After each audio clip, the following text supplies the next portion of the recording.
Bonjour à tous et bienvenue dans cette nouvelle vidéo de présentation d'uniforme. Alors pas vraiment nouvelle, je l'admets. En fait, après avoir été à Poissy en uniforme 2018, j'ai pu apprendre de nouveaux éléments et j'ai pu rencontrer des experts dans le domaine de l'uniforme français. Il me tenait donc à cœur, vu que je me suis rendu compte que la première vidéo que j'ai réalisée n'était pas à la hauteur, de pouvoir la refaire pour corriger ces erreurs.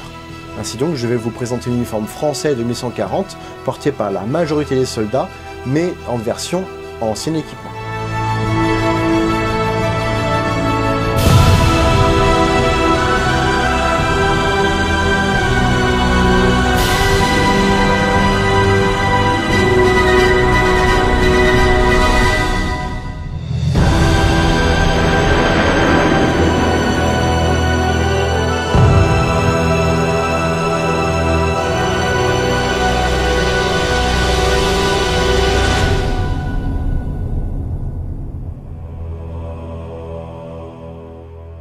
Avant toute chose, je me dois de vous prévenir de certains points comme d'habitude.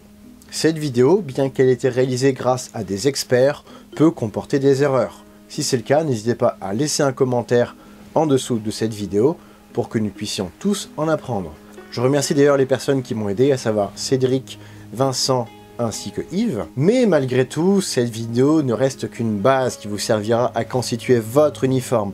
Ce n'est en aucun cas une excuse pour ne pas acheter des magazines, des livres spécialisés ou encore de faire des recherches sur internet. Les équipements que je vais vous présenter sont un choix de dispositions réglementaires en adéquation avec la fonction de voltigeur. Il existe d'autres dispositions évidemment, mais j'espère un jour pouvoir vous les présenter en vidéo. Je ne présenterai que ce que je porte pour vous épargner une vidéo qui durerait 2 heures. Vous retrouverez l'intégralité des éléments que je présente dans la description de cette vidéo avec le timing correspondant.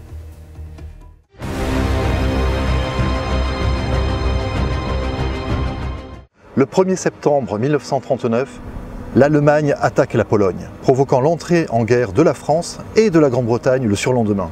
La Blitzkrieg, la guerre éclair, a foudroyé la Pologne en 3 semaines.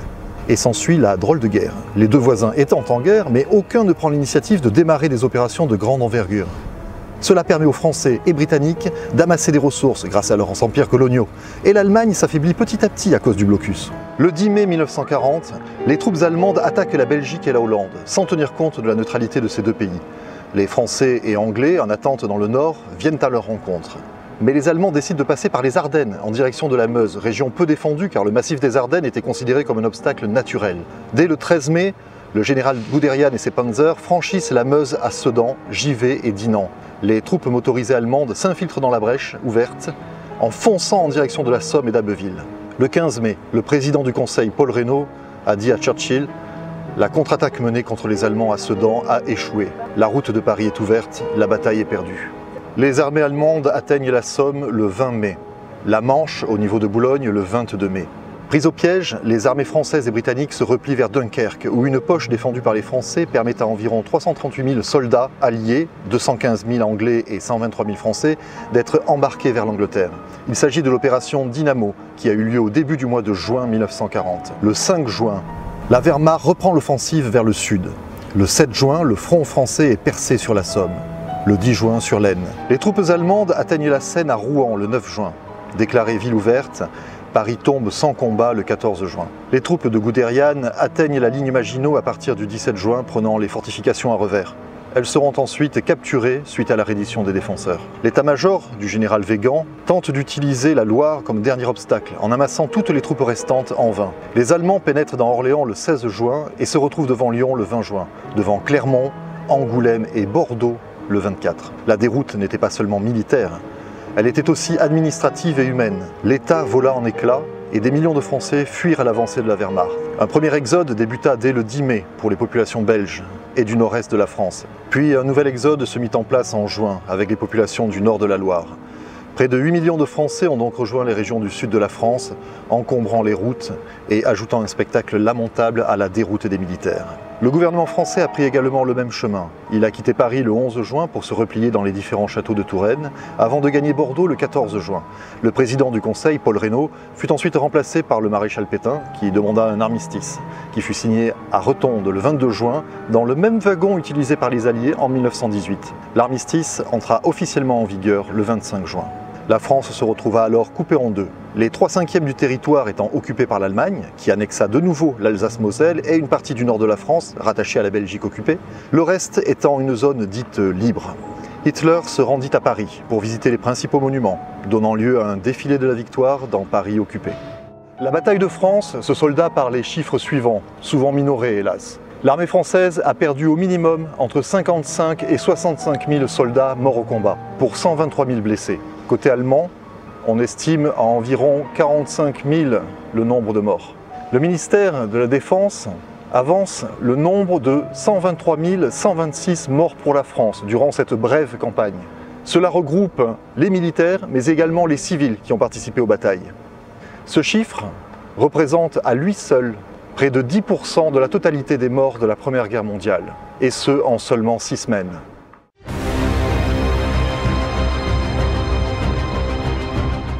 Une fois la Première Guerre mondiale terminée, l'armée française fut considérée par beaucoup comme la meilleure armée du monde. En temps de paix, elle compte 20 divisions d'infanterie métropolitaine, 8 divisions d'infanterie coloniale ou nord-africaine, des troupes de souveraineté dans son empire colonial, ainsi que 5 divisions de cavalerie, dont 2 mécanisées. Après la déclaration de guerre contre l'Allemagne, la mobilisation de 1939 rassembla 5 millions d'hommes, encadrés par 120 000 officiers, et ceci dans les 4 armes. Armée de terre, armée de l'air, gendarmerie et marine nationale. La ligne Maginot était la principale ligne de défense, derrière laquelle 2 240 000 soldats étaient déployés de la mer du Nord à la Suisse, soit 94 divisions dont 20 actives et 74 de réservistes. À ceci, nous ajouterons les 600 000 hommes dispersés dans l'empire colonial français et l'armée des Alpes qui combattra face à l'Italie. Le pantalon modèle 1138 est apparu à partir de l'hiver 39-40, porté par tout l'effectif non monté et parfois par certains hommes de la cavalerie. Il est réalisé en drap peigné ou en drap de laine cardé de nuance kaki et a une forme de pantalon de golf, bouffant au genou. Il dispose d'une martingale et de passants à la taille pour pouvoir y accrocher une ceinture.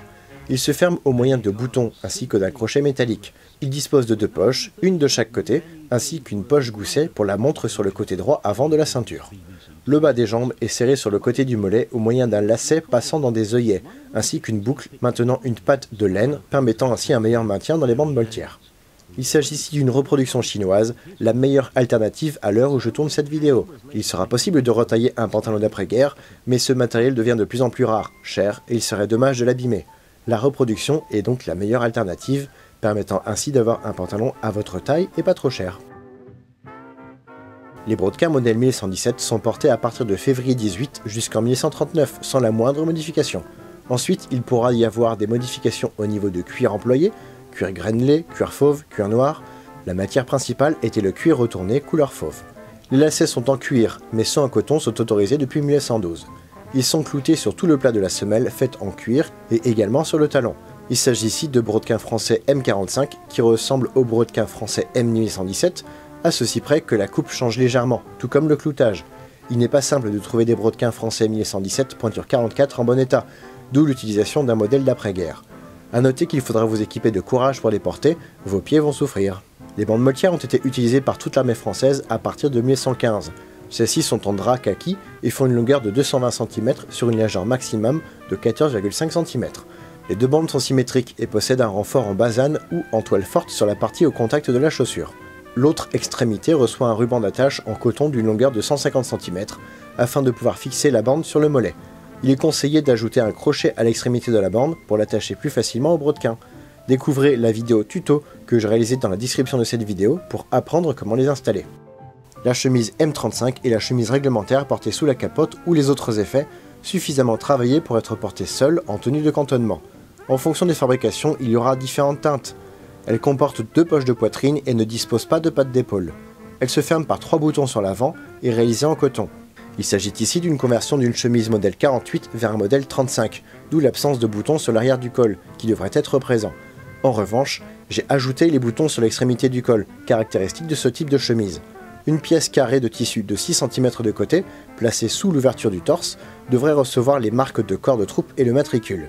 Une cravate régate est placée par-dessus la chemise. Elle est obligatoire avec la chemise et a une extrémité droite, contrairement à toutes les cravates classiques. Il s'agit ici d'une reproduction de cravate Afrika Korps convertie, la longueur, la couleur et la matière correspondant à peu de choses près. Vu le prix des cravates en original, je ne peux que vous conseiller de la faire vous-même. Cette manipulation m'a coûté une cravate à 10 € et une customisation de 10 minutes. Un bonnet de police, couramment appelé calot, est une pièce de laine taillée pour venir couvrir la tête lorsque le casque n'est pas porté. Attention, l'appeler calot est une erreur moderne, c'est juste une partie du bonnet de police. Le modèle 1918, qui vient remplacer le modèle 1891-15, est reconnaissable car il forme un rectangle une fois posé à plat. Il aura donc des pointes, contrairement aux autres modèles antérieurs, où les pointes seront repliées sur l'intérieur. Cependant, certains soldats retaillaient eux-mêmes leur bonnet de police pour supprimer ces fameuses pointes. Une bande de transpiration est présente à l'intérieur pour éviter que la laine n'irrite le front. Le casque Adrien modèle 26 est une évolution du casque modèle 15 utilisé pendant la Première Guerre. La plus importante évolution entre les deux modèles est la suppression du bourrelet à la base de la bombe, permettant de différencier un modèle Première Guerre d'un modèle Deuxième Guerre. Il comporte une jugulaire en cuir réglable par boucle coulissante et l'attribut à l'avant est du type modèle 15, remplacé ensuite par une rondache modèle 37, comme ici. Réalisé en acier au manganèse pour permettre au casque de se tordre au maximum sans se briser, il est d'abord de couleur kaki brun, dit chocolat, puis kaki vert. La coiffe en cuir repose sur 4 lames ressorts, accrochées grâce à des agrafes cousues. Il existe 3 tailles de coque et 9 tailles de coiffe, allant du 54 au 62. Il s'agit ici d'une coque originale qui semble venir du fabricant Japy, avec un intérieur, une jugulaire et une rondache remontée en reproduction. La capote pour la troupe modèle 1920 était tout d'abord en drap couleur moutarde ou bleu horizon, puis couleur kaki. Il s'agit du vêtement le plus représentatif de la campagne de France. La capote a une coupe croisée, elle dispose de 2 rangées de 6 boutons. La fermeture est complétée par un crochet au col. Le bas de la capote est équipé de boutonnières afin de pouvoir rattacher les pans sur les côtés à l'aide d'un bouton présent de chaque côté des hanches. Des pattes de colle du 41e régiment d'infanterie de Rennes ont été cousues. Des boutons sont placés sur les côtés pour verrouiller le ceinturon une fois celui-ci installé. Des rouleaux d'épaule de tenue de campagne permettent d'empêcher que la bretelle du fusil et des équipements ne glissent. En général, elles sont distribuées par 2, mais certains soldats n'en toucheront qu'une seule, voire même pas du tout. Elles sont faites dans la même matière que la capote. Elles sont couramment appelées rouleaux. Il s'agit ici encore d'une reproduction chinoise qui aura été retouchée au niveau des boutons, ceux d'origine n'étant pas de la bonne couleur et mal placés. Les poches intérieures auront également été raccourcies pour éviter qu'on ne les voie une fois les pans de devant retroussés sur les côtés. Portée en permanence au poignet gauche, la plaque d'identité permet d'identifier le soldat lorsqu'arrive son décès. Sur une face, on y notait le nom et le prénom usuel ainsi que sa date d'incorporation. L'autre face avait les informations sur le numéro de matricule et son lieu de recrutement. Ici, Louis Perrault a été engagé en 1929 à Guingamp et avait le matricule 1414. Il s'agit d'une plaque originale pouvant correspondre au 41e régiment d'infanterie, notre Guingampais ayant sans doute rejoint Rennes ensuite.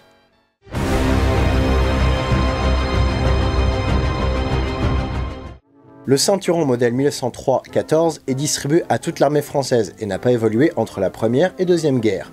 Il est réalisé en cuir fauve et dispose d'une boucle à double ardillon à insérer dans 2 séries de trous.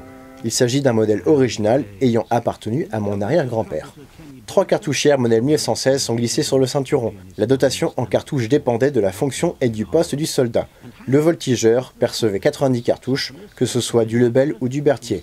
Il s'agit ici de reproduction patinée artificiellement.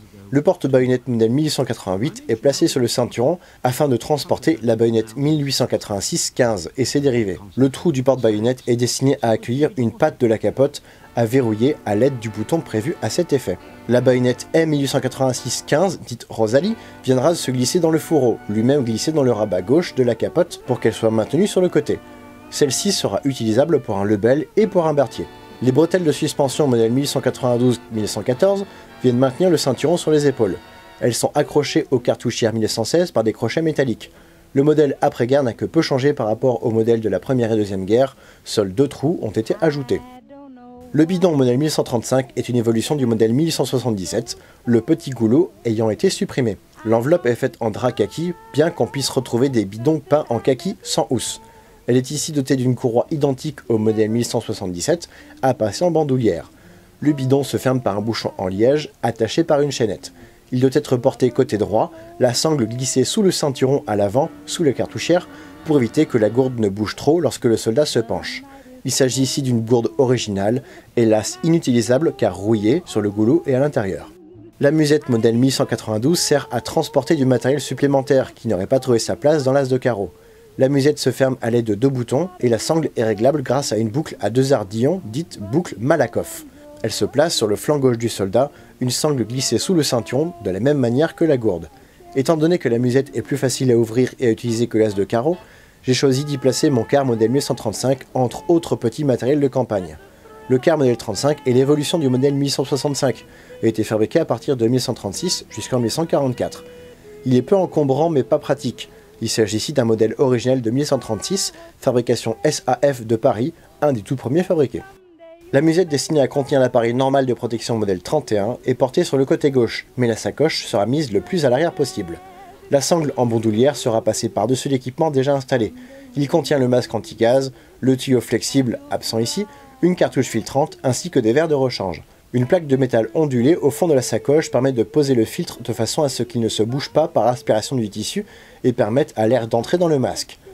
La sangle principale permet le port en bandoulière, une deuxième avec mousqueton permet le port ventral, afin de pouvoir porter le masque tout en gardant la cartouche dans la musette. Le masque anti-gaz ANP31 est en fait une évolution du modèle utilisé pendant la Première Guerre. Il ne fut que peu ou pas utilisé en 1940, mais resta dans la dotation des soldats, la Première Guerre étant encore dans les esprits. Le havresac modèle 1893 ou as de carreau est l'avant-dernier sac d'une grande collection. Il est d'abord utilisé pendant la Première Guerre avant d'être utilisé par certains pendant la Deuxième Guerre.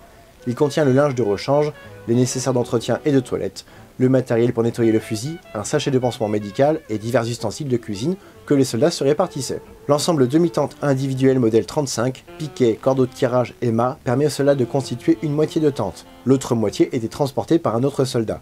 Des bandes sont cousues sur les côtés pour permettre d'ajouter un camouflage naturel, mais ces rubans peuvent être absents. Ces tentes sont aussi conçues pour permettre des assemblages plus grands, en particulier avec 6 toiles pour loger 6 soldats. 4 pans formant le toit et 2 obturant les extrémités. La gamelle individuelle modèle 1852 est emboutie en acier étamé. Elle possède des passants fixés par rivetage ou soudure, et le couvercle est retenu à un des passants par une chaînette.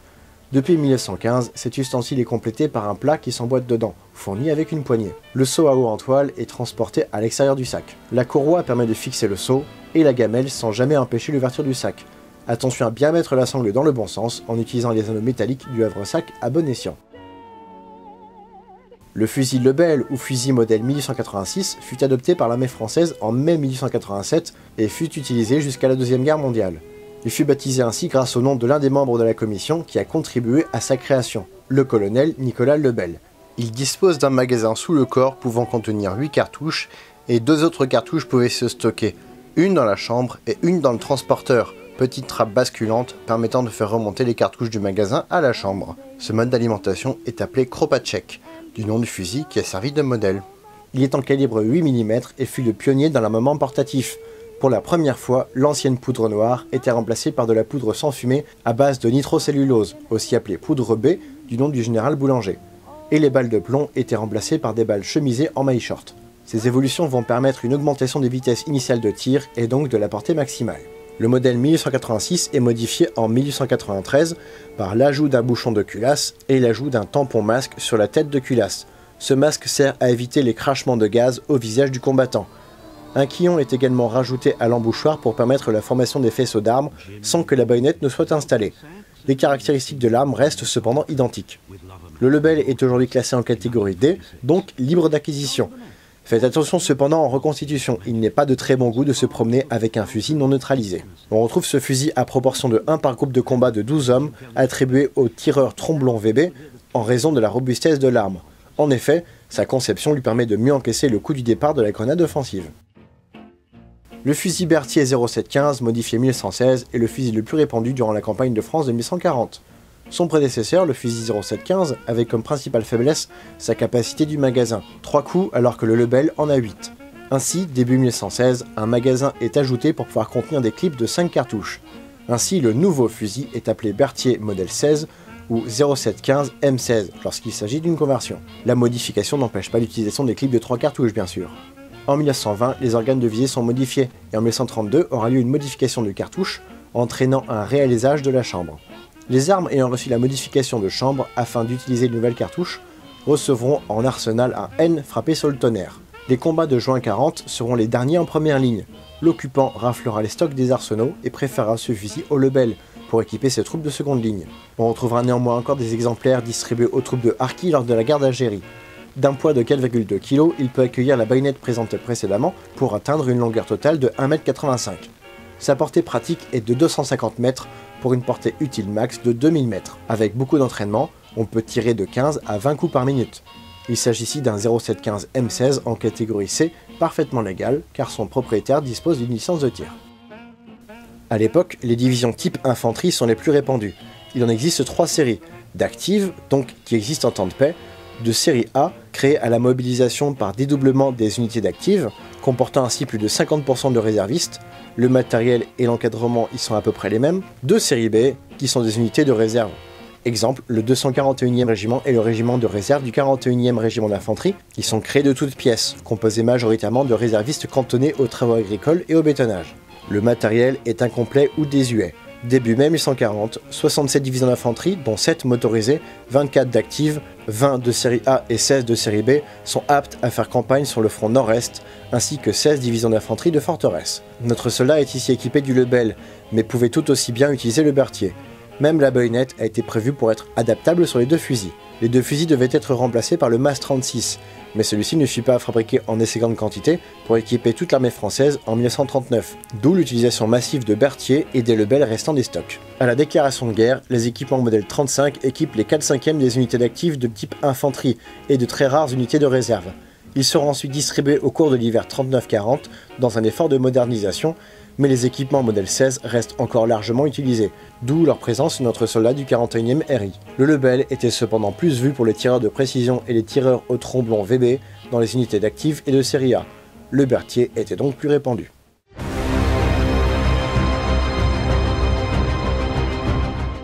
La réputation de l'armée française de 1940 a très longtemps été mauvaise. Encore aujourd'hui, les pays anglo-saxons font souvent des blagues sur le courage des Français. Exemple de blagues que l'on peut retrouver dans les commentaires de certaines vidéos. Qu'est-ce que 200 000 mains levées? 100 000 Français qui se rendent? Ou alors, les chars français ont une vitesse pour leur marche avant, mais 5 vitesses pour la marche arrière et 5 rétroviseurs. Pourtant, la bataille de Stone prouve que l'armée française était à la hauteur de l'armée allemande, et sa stratégie aurait pu la faire gagner. Cette bataille mobilisa 90 000 Allemands et 300 chars, contre 42 500 Français et 130 chars. Et ces soldats par la perte de 33 chars français et 24 chars allemands pour 7 500 pertes françaises contre 26 500 Allemands, ce qui constitua la bataille la plus meurtrière pour les Allemands durant la bataille de France. Le général Hermann Hoth a écrit après la guerre qu'en retardant l'intervention et en n'engageant pas toutes les forces blindées dont disposait le général français Jean Flavigny, les Français manquèrent une occasion favorable. Cette contre-attaque, menée de façon résolue, eût pu changer la défaite en victoire. Churchill fera l'éloge de l'armée française. Le général Rommel demandera d'ailleurs à ses subordonnés de fournir la même ration d'eau aux prisonniers français, épatés devant la combativité dont ils avaient fait preuve. Nous ne parlerons pas de la bataille des Alpes, qui pourra faire l'objet d'une vidéo à part entière, tellement le sujet est intéressant et la victoire est glorieuse pour les Français. Mais la confusion alimentée par le haut commandement a entraîné la déroute de l'armée française. Celui-ci a capitulé de manière prématurée après avoir été dépassé lors de la campagne de France. Ainsi, des soldats français ont été vus dans les trains en direction du sud de la France, en train de s'habiller en civil, au cas où des Allemands les trouvent. Cet acte montre bien que la grande majorité des soldats, perdus, sans ordre, ont déserté leur poste. Voici un extrait de témoignage décrivant la confusion de l'exode et de la retraite, trouvé sur le site de la Croix. Les chars français reculaient avec des débris humains dans les chaînes. Les conducteurs étaient noirs comme des ramoneurs et hébétés. On a vu des jeunes femmes avec des gamins demander de les fusiller, puisqu'on ne pouvait les emmener avant que les Allemands arrivent. J'ai vu des espionnes se mêler avec des soldats. Trop de questions étaient posées. Où allez-vous? Quelle compagnie? Combien êtes-vous? Lorsque le capitaine de Montmarin a appris tout cela, elles étaient parties après avoir passé la nuit avec les gars dans la paille. Il piqua une colère. Voici ce qui conclut cette vidéo de présentation de l'uniforme, j'espère qu'il vous aura plu. Si c'est le cas, n'hésitez pas comme d'habitude à vous abonner, à laisser un commentaire, à laisser un pouce bleu et à partager cette vidéo, c'est très important. Je tiens à remercier chaleureusement Hugo Bimard pour sa participation. Vous retrouverez sa chaîne Confessions d'Histoire dans la description. Allez voir, c'est vraiment top. Je remercie encore une fois mes amis Vincent et Cédric pour leur aide précieuse dans la rédaction de cette vidéo, ainsi que Yves pour ses conseils militaires. Comme quoi, faire des vidéos d'uniforme, c'est d'abord partir de zéro, puis repartir de zéro, pour toujours vous présenter mieux, de meilleure qualité, pour que vous en appreniez plus, et au passage, moi aussi. En gros, sans tous mes soutiens, cela n'aurait pas été possible. Et on serait toujours sans l'ancienne vidéo. Le lien reste dans la description, mais c'est du non répertorié, si vous voulez comparer le avant-après. Quant à moi, je vous donne rendez-vous prochainement pour une nouvelle vidéo de présentation de répliques d'Airsoft, de répliques d'Onyx, de présentation d'uniformes et de VIP. Salut!